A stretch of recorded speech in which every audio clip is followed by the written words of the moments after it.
Olá, tudo bem? Professor Vini por aqui para a videoaula de hoje chamada Oriente Médio parte 2. Vamos falar um pouquinho sobre vários países e várias situações diferentes. Essa é uma aula muito especial. Pega o teu caderno, vamos fazer as tuas anotações aí, porque nós vamos tratar de temas que estão, ora sim, ora não, sempre voltando aí nas provas de vestibulares e no Enem. Então, vem comigo que o primeiro país, o primeiro assunto que nós vamos falar, já deixei aqui montado para facilitar um pouco a nossa vida, é a Revolução Islâmica no Irã, certo? O que a gente precisa saber sobre isso? Olha só, eu já fiz outros vídeos sobre Revolução Islâmica, mais completos, mas isso aqui então, já que trata desta aula, vamos estar falando um pouquinho novamente sobre a Revolução Muçulmana, Islâmica, radical dos ayatolás lá no Irã. Primeira coisa que tu precisa lembrar, né, é que quando a gente se refere ao Irã, nós estamos falando sobre a antiga Pérsia, né? O Império Persa, de Ciro, de Dário, de Xerxes, que lá na antiguidade já foi uma importante potência na região do Oriente Médio. Mas a Pérsia deixou de se chamar Pérsia nos anos 1930 e passou a se chamar Irã, ok? Esta é uma denominação que a população local dava à região.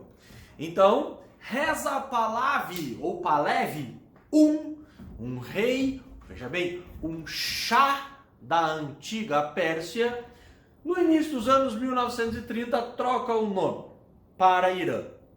Vale lembrar que o Irã foi dominado por outros impérios, né? Antes da Primeira Guerra Mundial, o Irã chegou a fazer parte do Império Turco-Otomano. Mas aí veio a Primeira Guerra Mundial, conseguiu a sua libertação e a partir desse momento ele virou um alvo das potências europeias. Por quê? Porque eles encontraram poços de petróleo no Irã, que passava a ser uma riqueza naquele período, já vista a descoberta do automóvel e vários outros meios de transporte e outras utilidades para o petróleo. Então, a partir dos anos 30 passou a se chamar de Irã, a antiga Pérsia. Segunda coisa que tu precisa saber é que aquele chá, né, o Reza Pahlavi, ele morreu e deixou o poder para o seu filho, chamado de Mohammed Reza Pahlavi, ou Pahlavi, alguns chamam também. O Mohammed Reza Pahlavi vai fazer um processo de aproximação com o Ocidente, especialmente com empresas multinacionais associadas à exploração de petróleo. Então essas multinacionais vão ter uma relação importante lá no Irã, especialmente porque elas começam a fazer o processo de exploração do petróleo. Muito bem, já davam indício que o Irã estava se ocidentalizando. Muito bem. Aí, meus queridos, no início dos anos 1950, vai ocorrer uma mudança um pouco radical nessa postura de ocidentalização. Um dos principais ministros do Shah, desse antigo rei da Pérsia, né, um título deles, é chamado Mohammad Mossadegh, vai propor, veja bem, a nacionalização dos poços de petróleo. Ou seja, o Mossadegh vai propor, vamos anotar aqui, a nacionalização do quê? Do petróleo. E aí, a consequente expulsão das indústrias petrolíferas, as multinacionais petrolíferas lá do Irã. Maravilha! Isto vai funcionar por mais ou menos uns 2 anos. O Shah vai ter que ir para o exílio, tá? O Mossadegh e os nacionalistas iranianos acabam expulsando o Shah, mas o Shah consegue retornar ao seu país com a ajuda dos americanos, com a ajuda da CIA, e derruba esse ministro poderoso que tinha tomado conta do governo lá no Irã. Então o Mossadegh é derrubado e o Shah retorna. Vou botar aqui. Retorno do Shah. A partir dessa ajuda americana, o Shah Reza Pahlavi, ou Pahlavi, passa a ter uma relação muito estreita com os Estados Unidos. Isso leva ele a se aproximar dos americanos em todos os sentidos, inclusive em alguns costumes. É muito famosa essa história, que nos anos 60, especialmente nos anos 70, nós vamos conseguir ver mulheres iranianas nas praias das principais cidades, né, litorâneas do Irã, usando maiôs, né? Ou seja, roupa de praia um tanto sensual, vamos dizer assim. Isto fez parte de algo que nós vamos chamar de a Revolução Branca, que é então esse processo de ocidentalização do Irã. Eles chegaram, né, a tratar alguns temas como a legalização do aborto, a possibilidade do divórcio, só que isso, na sociedade iraniana mais conservadora, na sociedade iraniana mais muçulmana e, sobretudo, na comunidade xiita muçulmana, isso não vai pegar muito bem. E aí nós vamos chegar a 1979. O que acontece em 1979 no Irã? A chamada Revolução Xiita dos Ayatolás. O principal Ayatolá, bom, vamos por parte. Quem é que é o Ayatolá? É um chefe da religião muçulmana xiita no Irã. O principal chefe era Ruhollah Khomeini. O então Ayatollah Khomeini estava no exílio, vai retornar para o Irã e vai liderar essa revolução muçulmana, essa revolução xiita no Irã em 1979.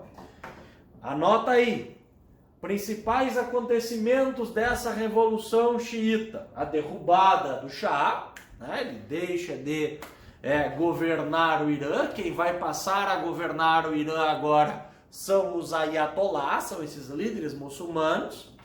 Segunda coisa que tu vai anotar aí: rompimento das relações diplomáticas com os Estados Unidos, porque um dos episódios mais famosos da Revolução Islâmica do Irã foi a invasão da embaixada dos Estados Unidos em Teherã.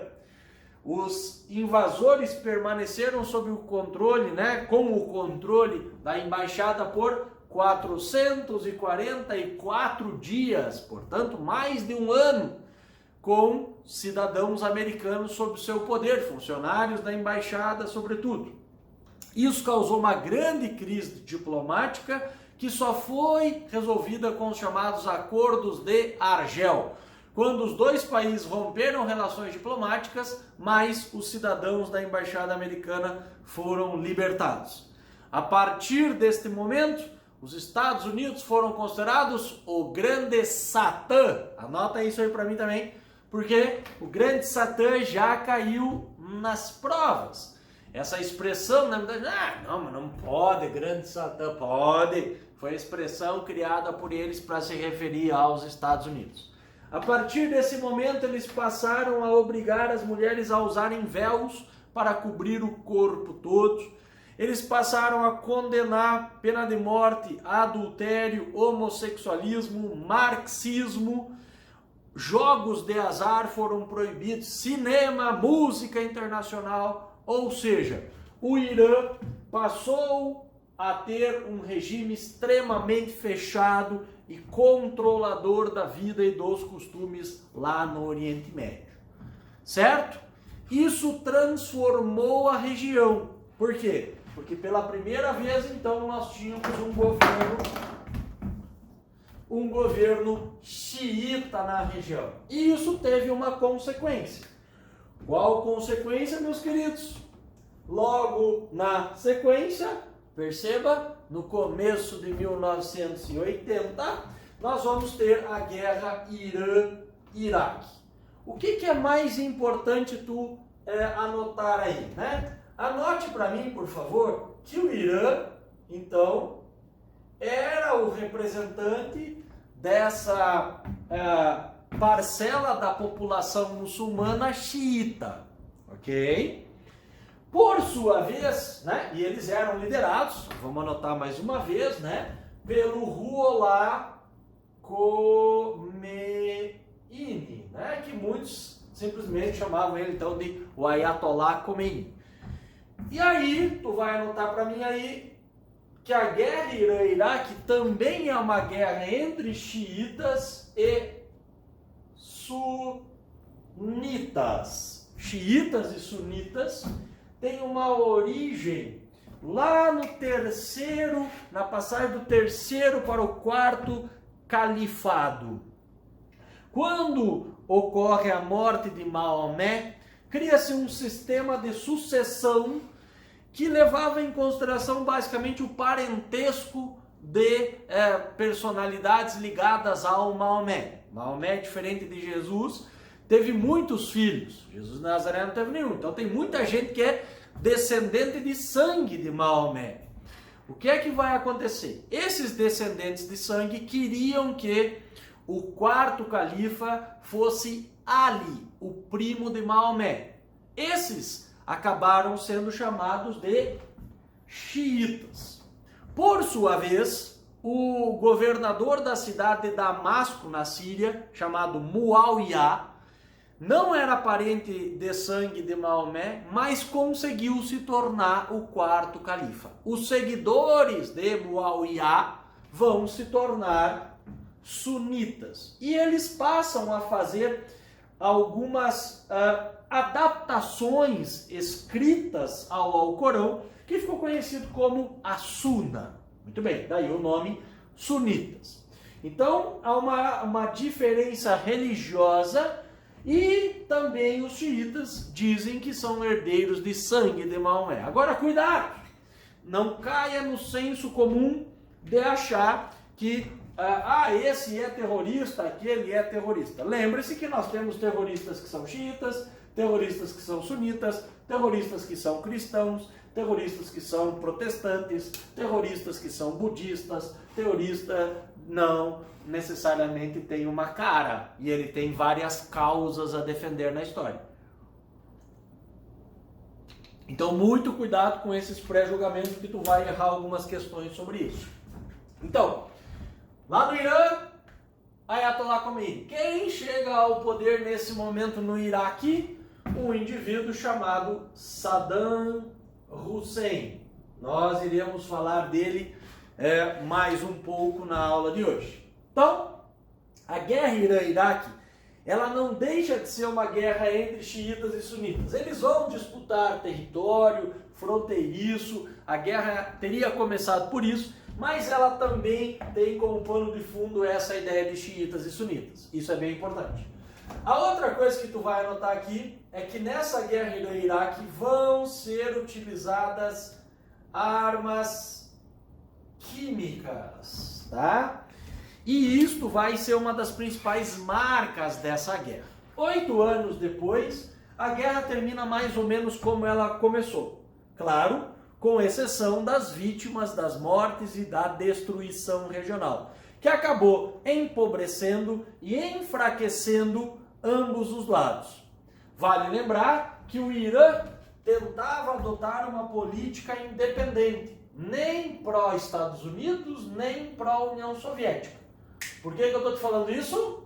Porque nós estamos vivendo o período ainda da Guerra Fria, é o final da Guerra Fria, mas isso é importante. Já o Iraque vai conseguir comprar suas armas dos americanos, dos Estados Unidos. Os Estados Unidos passam a interceder favoravelmente ao governo do Saddam Hussein. Então, ele se fortalece com armas americanas nesse momento. Muito bem. Aí, meus queridos, logo que termina a guerra Irã-Iraque, o Iraque do Saddam Hussein se envolve num outro conflito, chamado de Guerra do Golfo. A Guerra do Golfo, ela tem como principal pano de fundo um país chamado Kuwait, ou Kuwait.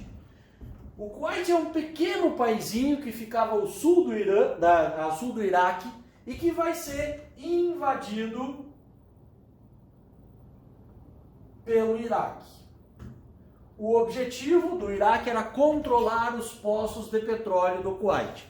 Só que o Kuwait vendia 99% do seu petróleo para os Estados Unidos. E este foi um golpe equivocado nessa política internacional do Saddam Hussein. Ao invadir o Kuwait, Saddam Hussein provocou a ira dos americanos. E aí, Estados Unidos, com o apoio da ONU, organizou a chamada Operação Tempestade no Deserto, para então acabar com essa invasão do Saddam Hussein. A ONU deu um ultimato, Saddam Hussein não respeitou esse ultimato, então o Iraque acabou invadido pelas chamadas tropas de coalizão, que tinha como principal personagem os Estados Unidos. Muito bem, resultado: derrota do Iraque. O Iraque saiu derrotado nesta guerra. Mas, veja bem, Saddam Hussein permaneceu no poder. Guarda esta informação. Aí, meus queridos, nós vamos ter um intervalo, né? Um intervalo de mais ou menos 10 anos nesses problemas do Oriente Médio. O presidente dos Estados Unidos, durante a Guerra do Golfo, chamava-se George Bush. 10 anos depois, quem governava os Estados Unidos, vamos anotar isso aqui, Estados Unidos, era o filho do George Bush, agora chamado de George W. Bush. Então, o filho dele, 10 anos depois, um republicano, havia sido eleito e estava iniciando o seu governo como presidente dos Estados Unidos, quando ocorreu um fatídico dia na história, dia 11 de setembro de 2001. O que aconteceu em 11 de setembro de 2001? Os ataques terroristas aos Estados Unidos, os maiores atentados terroristas sofridos pelo território, sofridos pelos Estados Unidos no território americano, né? Vale lembrar que eles haviam já sido atacados de surpresa lá na Segunda Guerra Mundial, Pearl Harbor, mas não é um ataque terrorista, é um ataque de guerra, né? Aqui é um ataque terrorista. Esses ataques, eles foram direcionados ao World Trade Center, que era 2 prédios, né? Um complexo que beiravam o recorde de prédios mais altos do mundo. Acho que eles já tinham sido superados na época, pelo que eu me lembro. Mas o World Trade Center foi atacado com a possibilidade de ser televisionado esse ataque. Ou seja, nós visualizamos, né? Eu lembro, eu já era nascido nesta época, os ataques, né? Pela TV. Primeiro uma torre foi atingida por um avião, e aí naquele momento não se sabia bem certo o que estava acontecendo, incêndio nas torres, eu lembro da chamada. Logo depois nós podemos ver ao vivo um segundo avião vindo e se chocando com a segunda torre. As famosas torres gêmeas logo depois desabar, provocando a morte aí de milhares de pessoas. Então, essa foi a parte mais famosa desses atentados terroristas. Mas a gente teve também um atentado ao Pentágono, né? Um outro avião foi jogado ao Pentágono e um outro avião, eu vou botar aqui Pensilvânia, porque eu acho que é na Pensilvânia, acabou caindo, né? Até hoje há uma suspeita de que ele foi derrubado, outra que ele foi derrubado pelos próprios terroristas ou pela tripulação, ou foi abatido por um avião do exército americano. Mas enfim, esses atentados terroristas, eles acabaram colocando um pouco de tempero, vamos dizer assim, de pimenta nessa relação que já não era tão amistosa entre os Estados Unidos e o Oriente Médio, né? Haja vista a Revolução Islâmica lá no Irã em 79, né? E essa invasão da embaixada, rompimento das relações diplomáticas e tudo mais. Quem assumiu a autoria desses atentados? Foi uma organização chamada de Al-Qaeda. Veja bem, a Al-Qaeda era uma organização, então, né, de fato terrorista, liderada por um cara chamado Osama Bin Laden, que assumiu esses atentados terroristas lá do World Trade Center, do Pentágono e aquele outro avião, certo?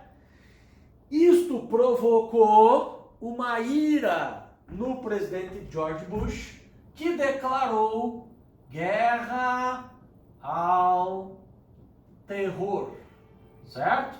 Foi a expressão usada por ele.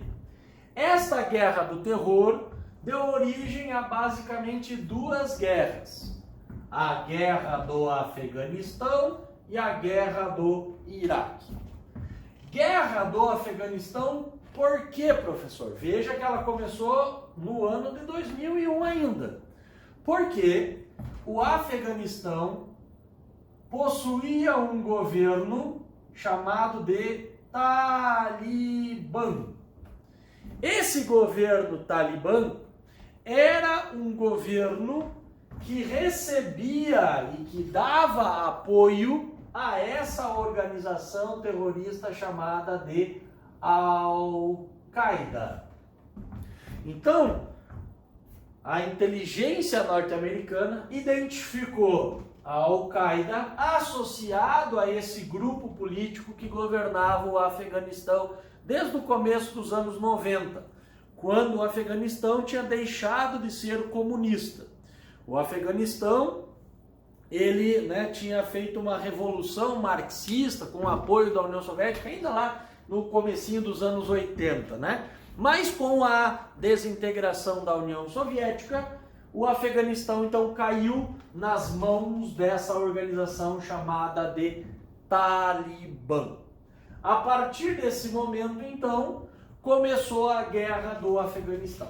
Veja aqui um detalhe importante, este ponto de interrogação, porque nós estamos em outubro de 2020 e até aqui esta guerra não chegou ao fim. Ela não acabou ainda, a guerra do Afeganistão. A gente permanece com as tropas americanas ainda controlando a região.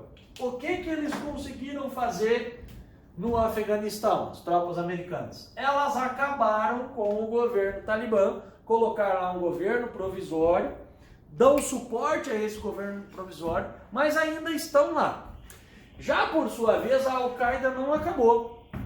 A Al-Qaeda, ela conseguiu se reinventar em outros países. E ainda existe um braço que trabalha lá no Afeganistão. Por sua vez, o Osama Bin Laden foi caçado e nesse primeiro momento aqui, ainda no George W. Bush, ele não havia sido encontrado. Como nós tínhamos eleições naquele período,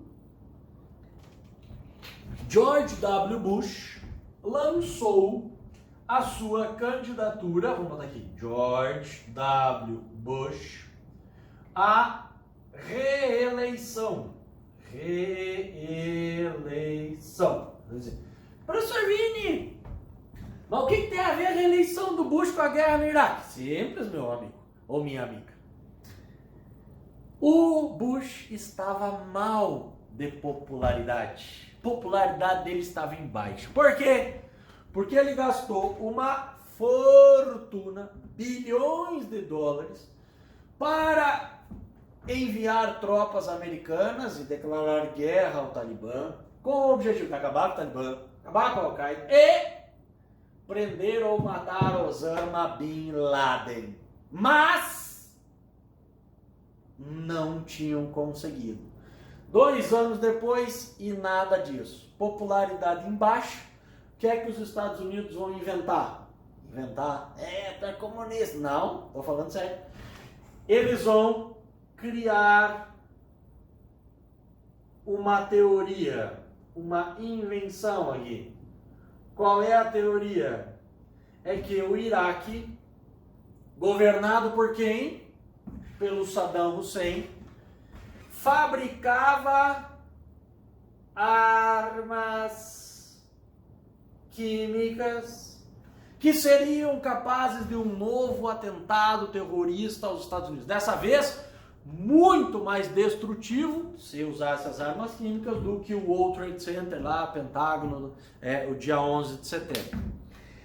Com este medo, com este receio na população, o George Bush conseguiu, então, uma aprovação de uma emenda lá no Congresso americano para a liberação de mais dinheiro. Foi ao Iraque com soldados e destruiu o Iraque. Destruiu o governo de, vamos botar aqui, Saddam Hussein. E mais que isso, deixou o Saddam Hussein na mão de seus inimigos, que rapidamente o julgaram e o enforcaram. Tá curioso? Dá um pause aí, procura no YouTube que tu vai ver imagens da morte do Saddam Hussein. Ou então nem perde o tempo, né? Porque são imagens aí que não vão te levar a muita coisa.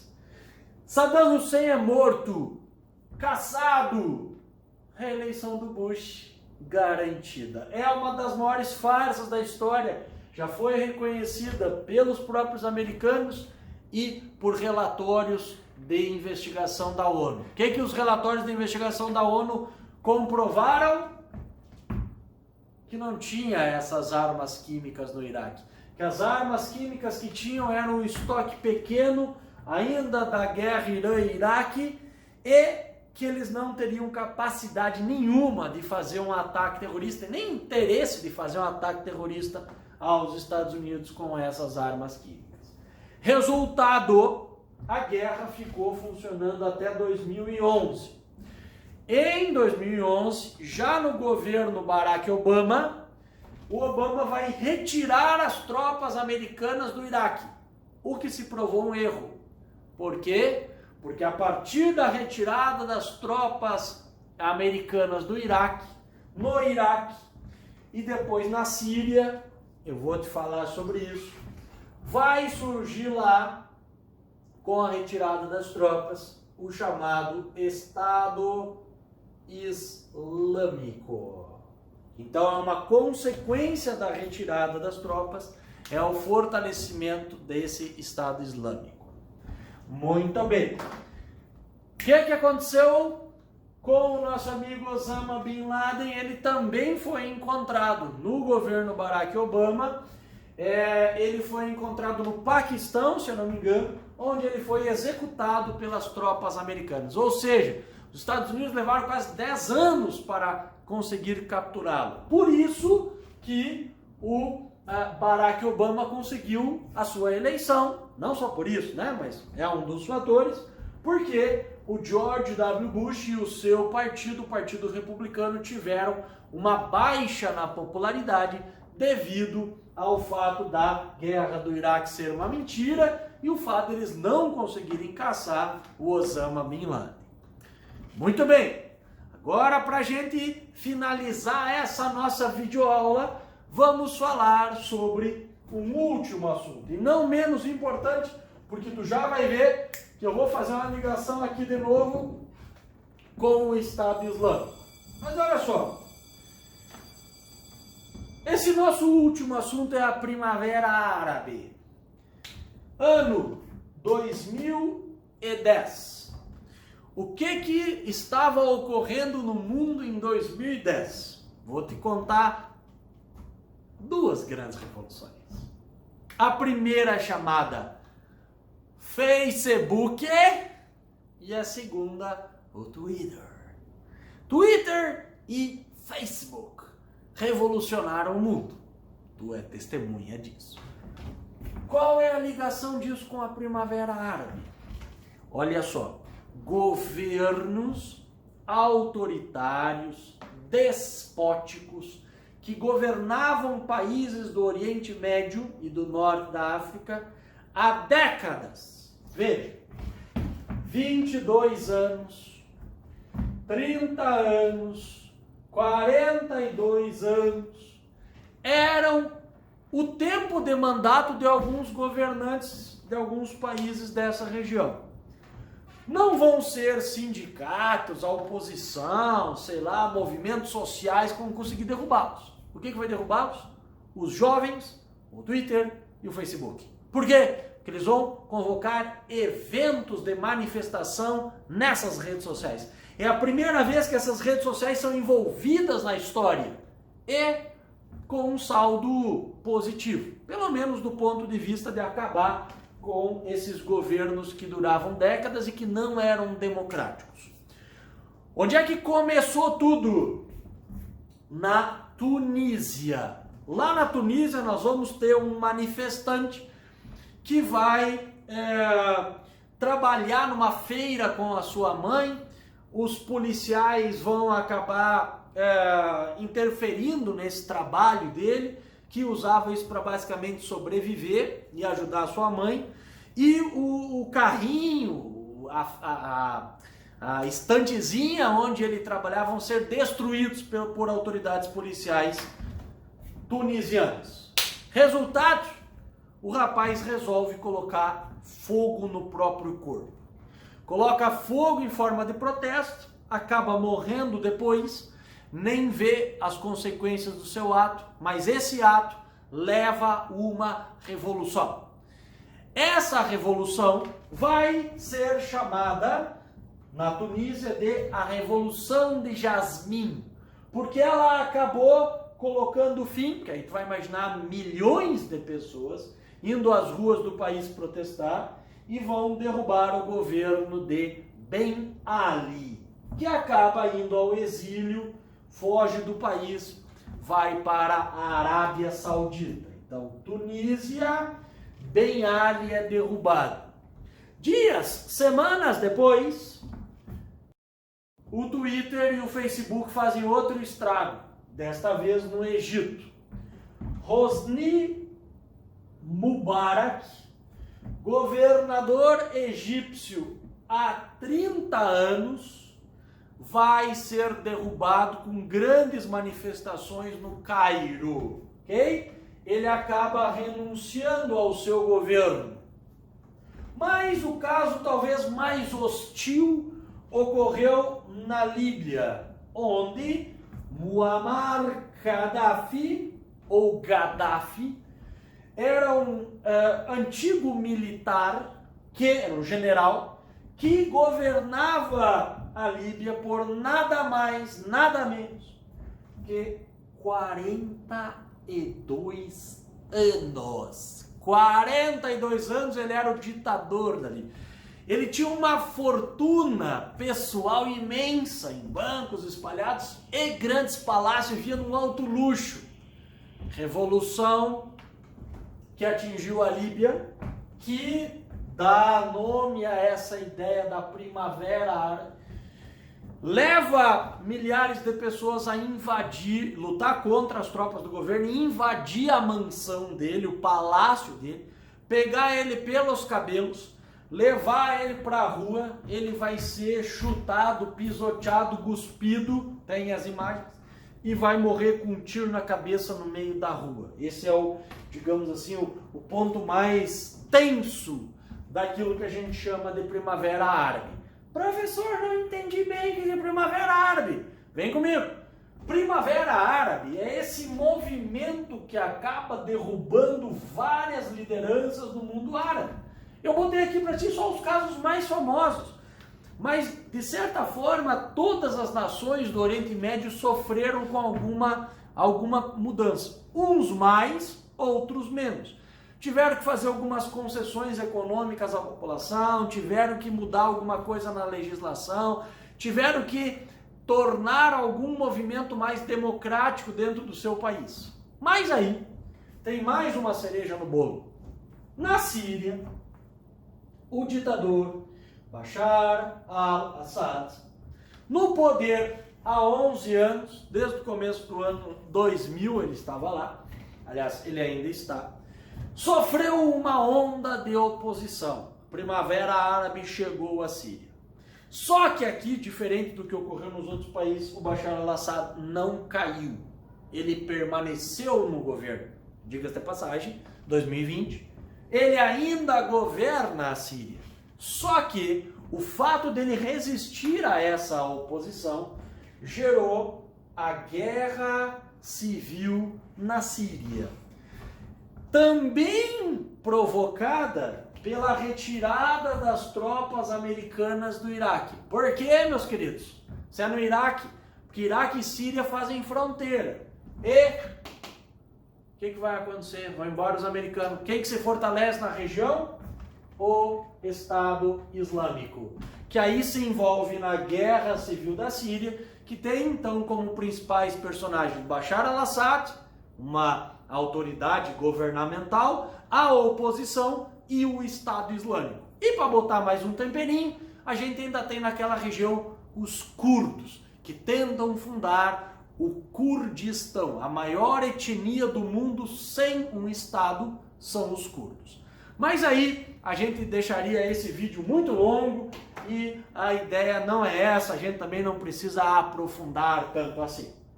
Desta forma, vimos então o que foi a Primavera Árabe, essa sucessão de movimentos que vão transformar o mundo árabe. Nem sempre com consequências tão positivas assim, haja vista a própria guerra civil na Síria, que ainda está ocorrendo. Veja, ela começou em 2011 e ela ainda permanece. Nós estamos quase completando uma década da guerra civil na Síria.